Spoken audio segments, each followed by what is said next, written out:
ससुराल के खाने में मिलावट। गुंजन, जिसे शॉपिंग करना हद से भी ज्यादा पसंद है। शॉपिंग करने के लिए बेचारी गुंजन कुछ भी कर सकती है। अब शादी से पहले उसके घर वाले तो उसकी इस आदत से बड़े परेशान थे, लेकिन देखते हैं कि अब उसके ससुराल वालों का उसकी इस बेमतलब की शॉपिंग की आदत से क्या हाल होता है, और वो हर रोज नए नए सामान की शॉपिंग करने के लिए क्या क्या हथकंडे अपनाती है। विकास जी, ये देखिए कितनी सुंदर साड़ी है। मैंने मार्केट में देखा था, बिल्कुल सेम साड़ी आई हुई है। अब मुझे पैसे दीजिए ना, मैं मार्केट जाकर ये साड़ी खरीद कर ले आऊंगी। अरे यार, मैंने अभी तो तुम्हें 5 जोड़ी नई साड़ियाँ दिलवाई थी, और उसके पिछले महीने भी तुमने पूरी 6 साड़ियाँ ली थी। मुझे तो समझ में नहीं आता, आखिर तुम इतने कपड़ों का करती क्या हो। और एक बार ज़रा इस साड़ी का दाम तो देखो, पूरे 8,000 की साड़ी है। अरे इतने पैसों में तो मैं घर में राशन भरवा दूंगा, और 8,000 जैसा इस साड़ी में है भी क्या। ये लोग तो किसी भी चीज़ को ऐसे ही महंगा करके बेचने लग जाते हैं। तुम्हें साड़ी खरीदनी है तो अगले महीने मेरे साथ मार्केट चलना, तुम्हें एक साथ में ही 4-5 और साड़ियाँ दिला दूंगा। ठीक है। विकास के ऑफिस जाने के बाद, अरे यार, ये लिपस्टिक का शेड कितना अच्छा लग रहा है। आज विकास जी से इस लिपस्टिक को खरीदने के लिए पैसे मांग लूंगी जब विकास घर आता है। क्या बात है, बड़ी चुप चुप लग रही हो, कुछ चाहिए क्या? हाँ, मुझे ना ये लिपस्टिक खरीदनी है। देखिए ना, इसका शेड कितना अच्छा लग रहा है। वैसे अगर ज़रा ध्यान से देखो तो तुम्हारे पास इसी शेड की कम से कम 3 से 4 लिपस्टिक है। उसके बाद भी तुम्हें फिर से यही वाला शेड चाहिए? अरे ये अलग है। आपको ये कलर वगैरह की बातें समझ में नहीं आएंगी। मुझे ना ये वाली लिपस्टिक खरीदनी है, बस आप मुझे पैसे दे दीजिए। ठीक है, ये लो। विकास गुंजन को लिपस्टिक खरीदने के पैसे दे देता है। गुंजन वो लिपस्टिक ऑर्डर करने ही वाली थी कि तभी वो लिपस्टिक आउट ऑफ स्टॉक हो जाती है। तो गुंजन अगले दिन मार्केट से वो लिपस्टिक लेने के लिए जाती है। लेकिन जिस इंसान को गुंजन के जितना शॉपिंग का शौक हो, वो सिर्फ एक लिपस्टिक लेकर बाजार से वापस तो आ नहीं सकता। अब बाजार में गुंजन की नज़र जितनी चीज़ों पर पड़ती है, उसे वो हर चीज़ पसंद आने लगती है। अरे यार, ये सूट कितना सुंदर लग रहा है, और ये जूती, हाय हाय कितनी प्यारी है। हे भगवान, कितनी सुंदर सुंदर साड़ियाँ आई हैं। इन्हें देखकर तो मेरा जी जल रहा है। अगर घर से 10-15 हज़ार लेकर आई होती तो ये सारा सामान खरीद कर ले जाती। लेकिन मेरी ऐसी किस्मत कहाँ। मुझे तो विकास जी ने ये लिपस्टिक खरीदने के लिए सिर्फ 10,000 रुपये दी, वरना मैं तो ये 2,000 वाली लिपस्टिक लेती। उस वाली लिपस्टिक का शेड तो इस वाली लिपस्टिक के शेड से भी ज़्यादा अच्छा था। गुंजन की इन बातों से तो आप समझ ही गए होंगे कि उसे बेफालतू की शॉपिंग की कितनी बुरी आदत है। वो लिपस्टिक लेकर घर आती है। विकास जी से तो मैं जब भी शॉपिंग करने के लिए पैसे मांगती हूँ, वो यही कहते हैं, मैं तुम्हें हर चीज़ ला कर तो देता हूँ। अभी पिछले महीने नहीं तो मैंने तुम्हें ये दिलाया, इस महीने वो दिलाया। अब उन्हें कौन बताए कि इतनी सी शॉपिंग से मेरा काम नहीं चलता। कोई बात नहीं, अगर वो मुझे मेरी शॉपिंग के लिए पैसे नहीं दे सकते तो शॉपिंग के पैसे मैं अपने तरीके से निकाल लूँगी। हाँ, बस बात हो गया।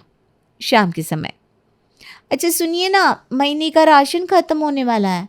मुझे कल बाज़ार जाकर राशन लेकर आना है। आप मुझे राशन के पैसे दे दीजिए। अरे लेकिन तुम्हें बाजार जाकर राशन लाने की क्या ज़रूरत है? हर महीने मैं ही तो बाजार से राशन लेकर आता हूँ। आप तो रहने ही दो, राशन के नाम पर कुछ भी उठा कर ले आती हो। पिछली बार जो दाल लेकर आए थे वो बिल्कुल भी अच्छी नहीं थी, और चावल भी ना बड़े ही अजीब से उठा कर ले आए थे। इस बार मैं खुद छाट कर सारा सामान लेकर आऊँगी। लाओ, मुझे पैसे दे दो। अच्छा ठीक है भाई, ये लो। गुंजन अगले दिन बाजार में घर का राशन लेने जाती है। आप मुझे सारी दाल 1-1 किलो दे दो, और छोले, राजमा और चने भी 1-1 किलो दे दो, और आटा ना 10 किलो कर दो। अब तो सावित्री बहन जी की बहू है ना? जी हाँ। तो फिर आप घर पर इतना कम राशन क्यों लेकर जा रही हैं? विकास भैया तो हर महीने इससे डबल राशन लेकर जाते हैं। हाँ, लेकिन अभी ना पिछले महीने का थोड़ा राशन बचा हुआ है, तो मैंने सोचा ज़्यादा राशन ना लूँ, बीच में ज़रूरत पड़ी तो फिर से लेने आ जाएंगे हम। बेचारा दुकानदार भी गुंजन की बातों में आ गया। अब गुंजन घर पर आई और उसने घर वालों के लिए जो खाना बनाया वो आप खुद ही देख लीजिए। बहू, आज दाल कुछ ज़्यादा ही पतली नहीं लग रही? हाँ, और आलू की सब्जी में भी आलू कम, पानी ज़्यादा लग रहा है। ये क्या बना दिया है तुमने?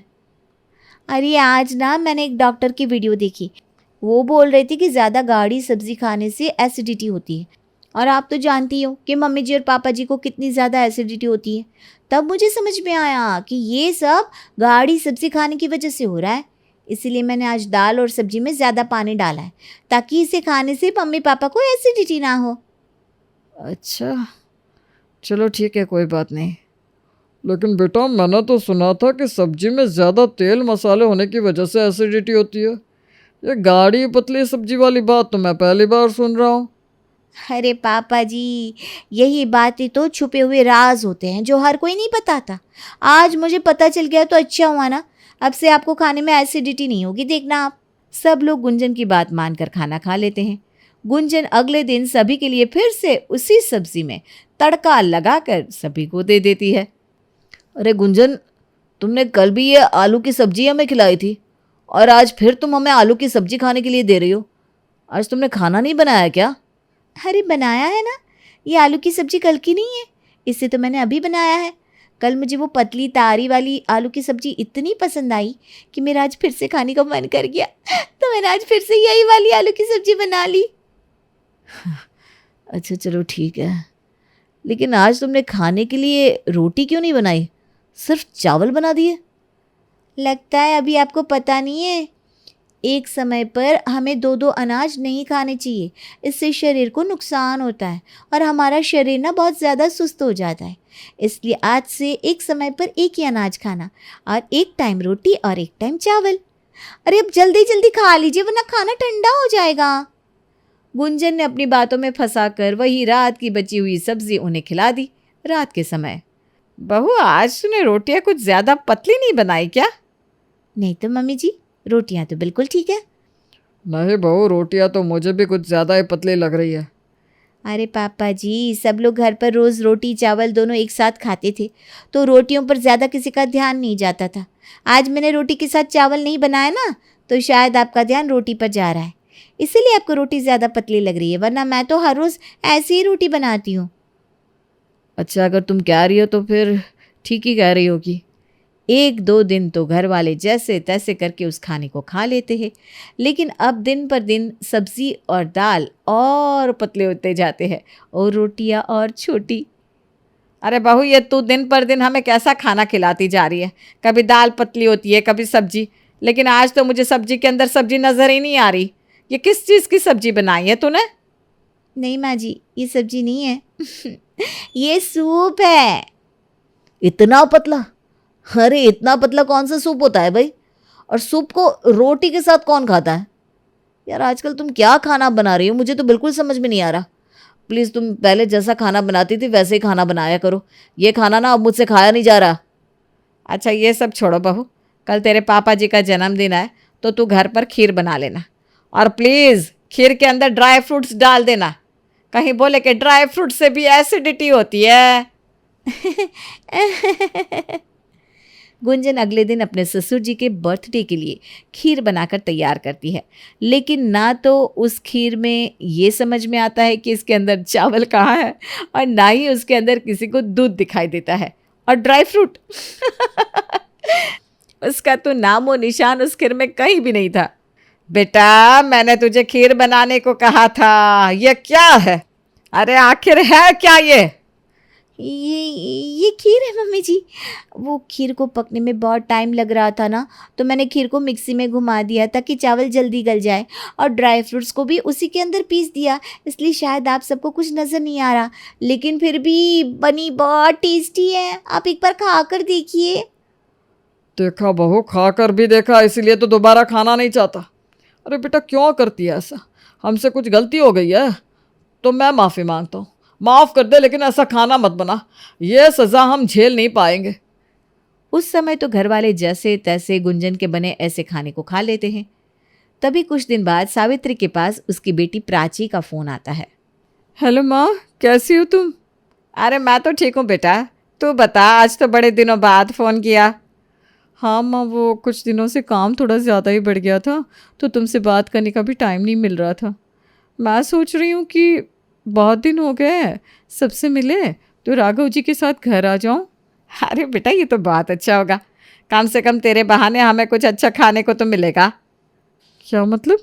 अरे मतलब कुछ नहीं बेटा, तू घर आएगी तो बहू अच्छे अच्छे पकवान बनाएगी, वरना हम लोग तो वही हर रोज़ दाल चावल रोटी सब्जी खा लेते हैं। तू जमाई जी के साथ कल ही आ जाना बेटा। ठीक है माँ। प्राची फ़ोन रख देती है। तभी सावित्री गुंजन को आवाज़ लगाकर वहाँ पर बुलाती है। बेटा अभी तुझे जो बात मैं बताने वाली हूँ ना, उस बात को ज़रा ध्यान से सुनना। कल प्राची और जमाई जी घर पर आ रहे हैं, इसलिए उनके लिए मटर पनीर की सब्जी बना देना और खाना अच्छे से बनाना। और कल तूने जो तेरे पापा जी के जन्मदिन पर किया था ना बेटा, वो तो बिल्कुल मत करना, समझ गई?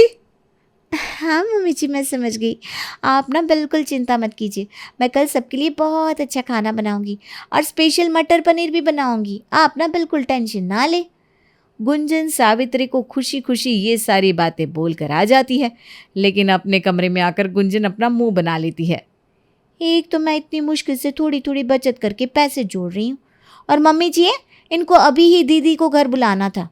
अब वो घर पर आएंगे तो खर्चा भी होगा, लेकिन मुझे हर हाल में खर्चा करने से बचना होगा, वरना मेरा तो सारा बजट बिगड़ जाएगा। सोच गुंजन सोच, ऐसा तो क्या करे कि कल सबके लिए अच्छा सा खाना भी बन जाए और तेरा बजट भी खराब ना हो। हाँ। ये सोचते सोचते अगला दिन आ जाता है और अगले दिन जब प्राची और राघव घर आते हैं तो उनके लिए सर्व होता है डाइनिंग टेबल पर गुंजन के हाथों का बना स्पेशल खाना। अरे वाह भाभी, खाने में से खुशबू तो बहुत ही अच्छी आ रही है। ऐसा क्या बनाया है आपने खाने में? दीदी मुझे पता है आपको मटर पनीर की सब्जी बहुत पसंद है, तो मैंने आपके लिए स्पेशल मटर पनीर की सब्जी बनाई है। वाह भाभी, आपने तो मेरा दिल ही खुश कर दिया। मुझे ना बहुत ज़ोर से भूख लगी है, बस अब जल्दी से आप खाना लगा दो। मुझे लगता है इतनी टेस्टी सब्ज़ी से मैं 2 नहीं बल्कि 5-5 रोटियां खा जाऊंगी। अभी तक जो प्राची खाने की खुशबू लेकर गुंजन की इतनी तारीफ कर रही थी, वही प्राची जब सर्व होने के बाद अपने प्लेट में सब्जी को देखती है तो वो उस सब्जी को देखती रह जाती है। अरे आप खाने को इस तरह क्यों देख रही हो दीदी? खाना शुरू करिए ना, वरना खाना ठंडा हो जाएगा। भाभी, खाना खाना मैं तब शुरू करूँ ना जब मुझे समझ में आए कि ये है क्या। आपने कहा था आपने मेरे लिए स्पेशल मटर पनीर बनाया है, तो फिर मुझे वही दीजिए ना, मुझे वही खाना है।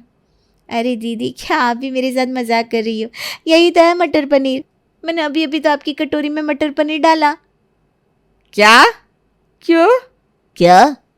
हाँ आज मैंने बिल्कुल नए तरीके से मटर पनीर की सब्जी बनाई है, इसलिए ना शायद आपको ये पहचान में नहीं आ रहा, लेकिन आप इसे खाकर देखिए, खाने में बहुत टेस्टी है सच्ची। वो सब तो ठीक है भाभी, लेकिन आप कह रही हो कि ये मटर पनीर की सब्जी है, लेकिन ना तो मुझे इसके अंदर मटर नज़र आ रही है और पनीर तो मुझे इसके अंदर सिर्फ एक टुकड़ा दिखाई दिया है। हाँ, आपने ये कैसा मटर पनीर बनाया है भाभी? अरे राघव भैया, मैंने बताया ना कि ये मैंने आज एक नई रेसिपी ट्राई की है। इसके अंदर ना ग्रेवी ज़्यादा सब्जी कम होती है। ये मैंने बहुत बड़े शहर के वो मनदीप कपूर है ना, उनकी रेसिपी देखी थी, उसी में से बनाई है। मैंने तो टेस्ट करके भी देखी, एकदम झकास बनी है। आप खाकर तो देखिए। गुंजन इतने कॉन्फिडेंस से सबको ये बात बोलती है कि सब उसकी बात मानने पर मजबूर हो जाते हैं, लेकिन वो सभी जैसे ही उस सब्ज़ी के साथ खाने का पहला निवाला खाते हैं तो वो खाना उनके गले से नीचे ही नहीं उतर पाता। पता नहीं क्यों, लेकिन मुझे ना अचानक मेरा पेट भरा भरा सा लग रहा है। माफ़ करना भाभी, लेकिन मैं ये खाना नहीं खा पाऊँगा। अगर खाया तो उल्टी कर दूँगा। पेट बहुत भरा हुआ है ना, इसलिए। अच्छा कोई बात नहीं राघव भैया। अरे राघव भैया का पेट भरा हुआ है, लेकिन आप सब तो खाइए। एक काम करते हैं, आज सब लोग खाना रहने ही देते हैं। वैसे भी कभी कभी उपवास करना अच्छा होता है। खाना तो चलो सबने जितना खाया खा लिया, मीठे में कुछ बनाया है तो ले आओ। नहीं नहीं नहीं, मीठे में तो मैंने कुछ भी नहीं बनाया, आपको पता है ना। मीठा खाना आजकल हेल्थ के लिए बिल्कुल भी अच्छा नहीं है, और प्राची दीदी तो अपनी हेल्थ पर इतना ध्यान देती हैं, मुझे पहले ही पता था वो कुछ भी मीठा खाएंगी ही नहीं, तो मैंने कुछ मीठा बनाया ही नहीं। ठीक किया ना प्राची दीदी? हाँ भाभी, आपने बहुत अच्छा किया कि कुछ और नहीं बनाया। वैसे भी ये खाना खाकर हम दोनों का पेट तो भर ही गया है, तो चलते हैं हम दोनों, कभी फिर आएंगे। हाँ। अरे प्राची बेटा, तुम दोनों आज रात तो रुक जाओ, कल सुबह का नाश्ता करके चले जाना। वो ना करना पड़े इसीलिए तो जा रहे हैं। क्या कुछ कहा दीदी? कुछ नहीं भाभी। माँ कल ना राघव जी की इम्पोर्टेंट मीटिंग है, तो अभी घर जाना पड़ेगा। हम आकर सबसे मिल लिए, बस थोड़े दिन बाद एक और चक्कर लगा देंगे। अच्छा ठीक है बेटा, ध्यान से जाना। गुंजन उन्हें कुछ और खाने के लिए ना दे दे, इसलिए वो दोनों बिना रुके वहाँ से भाग जाते हैं। जब इतने दिनों तक गुंजन लगातार घर में ऐसा ही खाना बनाती है तो विकास को उस पर ज़रा शक होने लगता है। इसलिए वो अपनी माँ से इस बारे में बात करता है। माँ, पहले तो गुंजन मुझसे शॉपिंग करने के लिए आए दिन पैसे मांगती थी, लेकिन आजकल उसने पैसे मांगना ही छोड़ दिया। लेकिन जब से उसने मुझसे पैसे मांगने छोड़े हैं, तभी से वो ऐसा खाना बनाकर हमें खिला रही है। तुम मानो या ना मानो, लेकिन इसके पीछे कुछ ना कुछ गड़बड़ ज़रूर है। अब मुझे गुंजन पर ज़रा नज़र रखनी पड़ेगी। अगले दिन विकास घर से ऑफिस निकलने की एक्टिंग करता है, लेकिन वो अपने कमरे के दरवाजे के बाहर छिपकर खड़ा हो जाता है और उसी के पीछे उसकी माँ भी छिपकर खड़ी हो जाती है। और तभी गुंजन अलमारी से बहुत सारे पैसे निकालती है। अरे वाह वाह गुंजन, घर के खाने पीने में थोड़ी थोड़ी कंजूसी करके तूने तो पूरे 5,000 रुपये बचा लिए। अब इन पैसों से मैं आराम से अपनी शॉपिंग कर पाऊंगी और मुझे जो साड़ी और लिपस्टिक का शेड चाहिए था वो आराम से ले पाऊंगी। क्या? हैं? कौन है? अरे कौन है छोड़ो, तुम ये बताओ कि तुम इतने दिनों से हमें जो ऐसा खाना खिला रही हो वो शॉपिंग के पैसे जोड़ने के लिए खिला रही हो? मतलब हमें पतली दाल, पतली सब्जी और पतली रोटियां खिलाकर ये अपने लिए साड़ी और लिपस्टिक खरीदना चाहती है? वाह यार गुंजन, तुमने तो कमाल ही कर दिया। आज तक दुनिया के इतिहास में ऐसा पहले कभी नहीं हुआ होगा जैसा तुमने किया है। अरे किस चीज़ की कमी रखी थी मैंने तुम्हें, जो तुम्हें सिर्फ शॉपिंग करने के लिए ऐसा करना पड़ा? अरे तुम्हारे चक्कर में इतने दिनों से पेट भर के खाना भी नहीं खाया किसी ने घर में, और तुम्हें अपने लिपस्टिक और साड़ी की पड़ी है। सॉरी बेटा, मुझे तो समझ में नहीं आ रहा कि तुझे क्या कहूँ, और मुझे तो यह भी नहीं समझ में आ रहा कि अभी अभी हुआ क्या है। कोई शॉपिंग करने के लिए ऐसा भी कर सकता है, ये तो मुझे आज पता चला। गुंजन की इस हरकत को देखकर उसके ससुराल वाले अपना सर पकड़ लेते हैं और उसकी इन हरकतों की वजह से विकास अब हर महीने उसे अलग से शॉपिंग के लिए पैसे देने लगता है, ताकि वो फिर से अपने शॉपिंग के चक्कर में घर में अपना ऐसा कोई प्लान लेकर ना आए जिससे घर वालों की फिर से सिट्टी पिट्टी गुम हो जाए।